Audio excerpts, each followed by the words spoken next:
If you're crossing the road at a junction, do you press the button? Yeah. If you're crossing the road at a pedestrian crossing, do you press the button?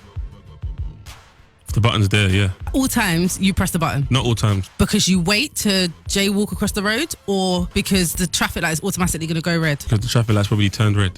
I don't need to press it. Yeah. I feel like I press the button if I want it to speed up. Yesterday, I went out for dinner with a friend of mine, Yeah. and on the way back, we was walking to our cars. So we've gone to the pedestrian crossing, and I've stood next to the button but not pressed it. So she's on my left side, and she's walked around me and pressed the button.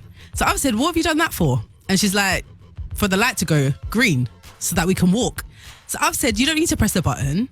The car traffic lights are going to automatically go red at some point, and then our light's going to go green. So she's like, not at a pedestrian crossing. I'm like, what are you talking about? The traffic lights are automatic and they're going to go amber and then red for the cars. Yeah. At that point, we can then cross. And she's like, yeah, at a junction, but not at a pedestrian crossing. At a pedestrian crossing, you have to press the button and then the traffic lights will stop. So I said, right, we're waiting. So she put the timer on her phone and we stood there. And about 3 minutes passed, I kid you not, no one had pressed the button and the lights had not gone amber and red. They stayed green. I was yesterday years old when I found out that unless you press the button at a pedestrian crossing, the light is not going to change. I didn't know that.